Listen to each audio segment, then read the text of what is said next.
अस्सलाम वालेकुम, मैं हूं आपका माहिर ज़ाहिर डॉक्टर ज़ुबैर अफजल। आप इस वक्त देख रहे हैं channel doctor Jack diet. Welcome back to my channel. और जो लोग नए हैं इस चैनल पे फट से मेरा चैनल लाइक सब्सक्राइब कर लें। जी, आज का हमारा टॉपिक है basically low blood pressure. Low blood pressure क्या होता है, इसके सिम्टम्स क्या हैं, इसके कॉजेज़ क्या हैं और इसके लिए कौन सी डाइट लेनी चाहिए। इसके लिए मुझे 12 कमेंट सेशन पे सजेशंस आ रही थी कि आप लो ब्लड प्रेशर पे एक वीडियो बनाएं। ये सबसे पहले स्टार्ट करते हैं हम बेसिकली इंट्रोडक्शन से कि लो ब्लड प्रेशर होता क्या है। इसको हम मेडिकल टर्म में बेसिकली हाइपोटेंशन कहते हैं, ठीक है। और अगर इसको आम अल्फाज में या आम जुबान में हम इसे कहें तो हम इसे लो ब्लड प्रेशर कहते हैं। आपकी बॉडी के अंदर एक ऑर्गन होता है मेजर, जिसे आप कहते हैं दिल। दिल का काम होता है कि आपकी पूरी बॉडी में ब्लड को सप्लाई करना। जब आपका हार्ट जो है किसी रीज़न की वजह से आपके पूरे जिस्म के अंदर ब्लड की सप्लाई थोड़ी सी कम कर देता है या स्लो कर देता है, तो उसे बेसिकली हम लो ब्लड प्रेशर कहते हैं। ह्यूमन बॉडी में जो है वो ब्लड प्रेशर की एक ख़ास रेंज होती है। अगर आप आइडियल ब्लड प्रेशर की बात की जाए तो इसको हम दो हिस्सों में डिवाइड करते हैं, सिस्टोलिक ब्लड प्रेशर और डायसिस्टोलिक ब्लड प्रेशर, ठीक है। जो आपका बेसिकली अपर लेवल का जो ब्लड प्रेशर होता है बेसिकली हम उसे सिस्टोलिक कहते हैं, वो 120 नॉर्मल होता है। जो लोअर रेंज होती है उसे हम डायसिस्टोलिक कहते हैं। उसका बेसिकली जो रेंज होती है वो 90 तक होती है, 120 से 90 तक, ठीक है। लेकिन जब आप लो ब्लड प्रेशर फील करते हैं या आपको फील होता है लो ब्लड प्रेशर के सिम्टम, तो तब आपकी बॉडी में जो ब्लड प्रेशर की रेंज होती है वो 90 से 60 तक होती है, ठीक है। जब भी आप अपना ब्लड प्रेशर मेजर करें वो 90 से 60 आ रहा हो तो इस मीन दैट कि आपका ब्लड प्रेशर लो है, और ये पहला आपको symptom low blood pressure symptom मिलता है, ठीक है। अब लो ब्लड प्रेशर के कॉजेज़ क्या हो सकते हैं? लो ब्लड प्रेशर के डिफरेंट कॉजेज़ होते हैं जो मैं आपके साथ डिटेल में भी डिस्कस करूँ।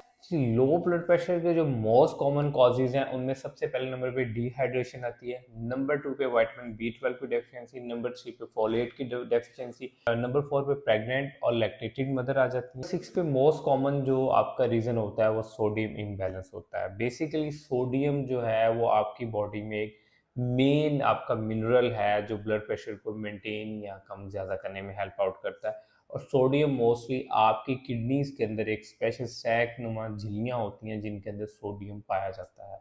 जब आप लो ब्लड प्रेशर में होते हैं तो उस फॉर्म के अंदर क्या होता है कि वो सोडियम आपकी बॉडी में रिटेन ही नहीं होता, फ़ौरन से बॉडी से निकल जाता है, ठीक है। ये थी बेसिकली इसकी कॉजेज़। अब आते हैं इसके सिम्पटम्स की तरफ कि इसके कौन से सिम्पटम्स हैं जिससे आपको पता चलेगा कि आप वाक़ई लो ब्लड प्रेशर से अफेक्टेड हो रहे हैं। ईज़िली इवैल्यूएट कर सकते हैं सिम्पटम अपने घर पे। वो सबसे आसान और ईज़ी सिम्पटम जो डिटेक्टेबल होता है हम उसे कहते हैं ब्रेन फोगनेस। ब्रेन फोगनेस में क्या होता है कि आपको चक्कर आते हैं, आपका दिल करता है कि हर वक़्त आप लेटे रहें, आपको कन्फ्यूजन होती है। मिसाल के तौर पे अगर आप कोई बात कर रहे हैं तो आप अपने अल्फाज़ कंप्लीटली दोहरा नहीं पाते या कंप्लीटली अदा नहीं कर पाते।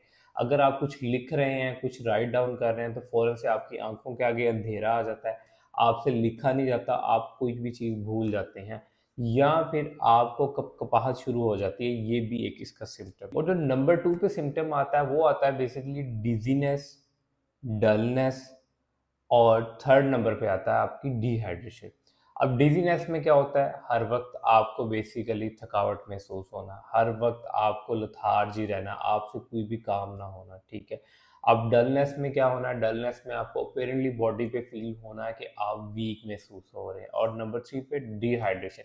डिहाइड्रेशन जो है वो भी एक मेजर कॉज होता है आपके basically low blood pressure level का। डिहाइड्रेशन में क्या होता है कि आपकी बॉडी में फ्लूइड लेवल जो होते हैं वो कम होना शुरू हो जाते हैं। नॉर्मली जो ह्यूमन बॉडी है वो 70% जो है वो फ्लूइड से बनी हुई है। उसमें आपका जो सबसे ज़्यादा जो मटेरियल है आपकी ह्यूमन बॉडी में वो आपका फ्लूइड्स है, वो 70%। जब उसकी एक रेशियो ख़ास रेशियो से कम होती है तो आपको डिहाइड्रेशन हो जाती है, जिससे आपकी बॉडी में आपको ड्राइनेस फील होना, होंठों पे ड्राइनेस फील होना या आपको इचीनेस फील होना, ये भी डिहाइड्रेशन के साथ। इसके अलावा जो इसके सिम्टम हो सकते हैं उसमें नोज़िया है, वॉमिटिंग है, लेथार्जी है, और इसके अलावा शैलो ब्रीदिंग है। अब शैलो ब्रीदिंग में क्या आता है कि आपको सांस प्रॉपर नहीं आ रहा होता।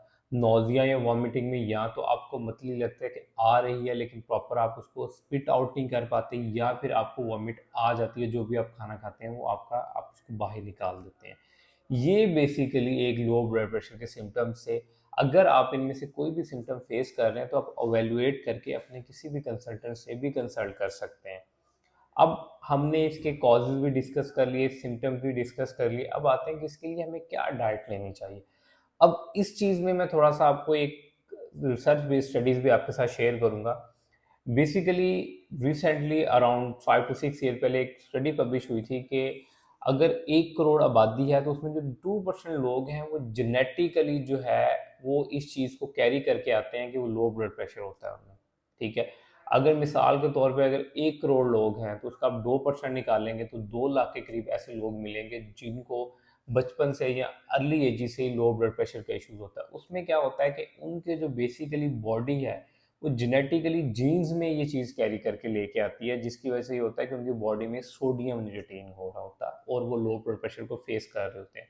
तो इस सूरत में भी डाइटरी मॉडिफिकेशंस करके इस चीज़ को कम किया जा सकता है। अब आते हैं कि लो ब्लड प्रेशर में कौन सी डाइट लेनी चाहिए, ठीक है।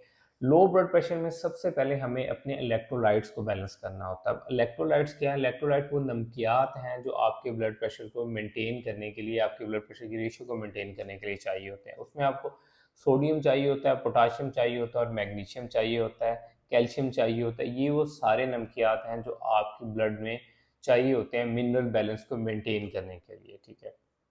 अब इन सब में जो मोस्ट इम्पोर्टेंट रोल प्ले करता है ब्लड प्रेशर में, वो बेसिकली सोडियम है, ठीक है। अब जब आप लो सोडियम डाइट्स लेना शुरू करते हैं तब भी आपको लो ब्लड प्रेशर फील होता है। तो हम अपने सोडियम को कैसे मेंटेन कर सकते हैं, उसमें मैं आपको डाइटरी गाइडलाइंस दूंगा। नंबर वन के आपने क्या करना है कि अपनी फ्लूइड इंटेक को बढ़ाना है। फ्लूइड इंटेक कितना बढ़ाना है? Fluid intake at least 8 to 10 glass तक लेके जाना है।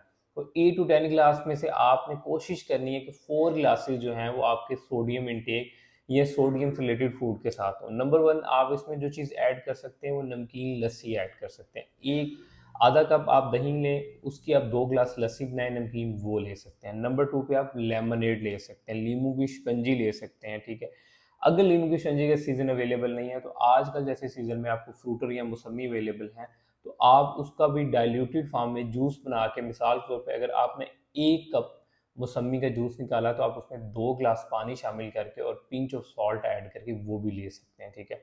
नंबर थ्री पे जो आप फूड ले सकते हैं, लीमू की शिकंजी और इसके अलावा वो मिंट मार्गीटा ले सकते हैं। मिंट मार्गीटा जो है उसकी रेसिपी ऑलरेडी मैंने अपने रमज़ान डाइट प्लान में शेयर की हुई है, वो भी आप ले सकते हैं, ठीक है। नंबर फोर पे जो चीज़ आप अपनी डाइट में ऐड कर सकते हैं वो ग्रीन लीफी वेजिटेबल्स ऐड कर सकते हैं। ग्रीन लीफी वेजिटेबल्स में बहुत अच्छी अमाउंट में मिनरल्स होते हैं जो आपकी बॉडी में सोडियम, पोटाशियम और कैल्शियम के जो है बेसिकली रेशियोज को मेंटेन करने के लिए हेल्प करेगा। नंबर फिफ्थ पे जो फूड आपने अपनी डाइट में ऐड करनी है वो आप 1 कप ऑफ मिल्क भी ऐड कर सकते हैं। मिल्क में भी बेसिकली एक अच्छी अमाउंट में हाइड्रेशन होती है। मिल्क आपको प्रॉपर हाइड्रेशन प्रोवाइड करता है। हाइड्रेशन के अलावा जो मिल्क है वो आपको बेसिकली एक अच्छी अमाउंट में न्यूट्रिएंट्स भी दे रहा होता है जो आपके लिए काफ़ी हेल्पफुल है। अब आते हैं कि हमें लो ब्लड प्रेशर में कौन सी चीज़ों को अवॉइड करना चाहिए, ठीक है। लो ब्लड प्रेशर में कोशिश करेंगे बहुत ज़्यादा जो है हाई कार्बोहाइड्रेट्स, शुगरी ड्रिंक्स को अवॉइड करें। लाइक मोस्ट लोग डब्बे वाले जूस पीना शुरू कर देते हैं। उससे आपको इनिशियली तो आपको energy levels boost up feel होंगे, but after short time of period फिर आपको लो लेवल्स फील होना शुरू हो जाएंगे, ठीक है। आपने शुगरी ड्रिंक जितने भी डब्बे वाले जूसेस हैं इसको अवॉइड करना है। बेकरी प्रोडक्ट्स को आपने अवॉइड करना है। बेकरी प्रोडक्ट्स के अलावा आपने चीनी वाले घोल घोल के शरबत जो होते हैं, जामी शीरी वगैरह, इनको अवॉइड करना है, ठीक है। और इसके साथ साथ जो आपको लो ब्लड प्रेशर में इंस्ट्रक्शंस चाहिए होती हैं वो ये होती हैं कि आपने लो टू मॉडरेट फॉर्म में वॉक या एक्सरसाइज करनी होती है। तो हार्ट क्या करेगा उस वक्त? मैक्सिमम आउटपुट प्रोवाइड करेगा ब्लड से, जिसमें आपकी बॉडी में ब्लड सप्लाई बढ़ जाएगी। और दूसरा ये होगा कि उसके साथ साथ आपको अपनी हाइड्रेशन मेंटेन करने में भी हेल्प मिलेगी। जब वॉक एक्सरसाइज करेंगे आपको प्यास ज़्यादा लगेगी, आपकी लिथार्जीनेस कम होगी, तो आपका वाटर इनटेक इंप्रूव होने से भी आपका लो ब्लड प्रेशर मेंटेन होगा। इसके अलावा आप अपनी स्लीप मेंटेन करें। स्लीप मेंटेन करने के साथ अपने स्ट्रेस लेवल्स को मेंटेन करें और अपनी कैलोरीज को भी देखें। कुछ लोग क्या हो रहे होते हैं कि सवेर कैलोरी डेफिसिट मील भी ले रहे होते हैं जिसकी वजह से उनको लो ब्लड प्रेशर फील हो रहा होता है। तो ये जितनी भी मैंने आपके साथ इंस्ट्रक्शन डिस्कस की हैं इनको फॉलो करें। इसके साथ साथ अगर आपके कोई इशू सवेयर हैं तो अपने कंसल्टेंट के साथ डिस्कस करें ताकि आप इसके कोई प्रॉपर सोल्यूशन की तरफ आ सकें। आई होप कि ये वीडियो आपके लिए इन्फॉर्मेटिव साबित होगी। अगर आप इस तरह की और इन्फॉर्मेटिव वीडियो देखना चाह रहे हैं तो आप मेरा channel doctor Jack diet like, share और सब्सक्राइब कर सकते हैं। Thank you so much.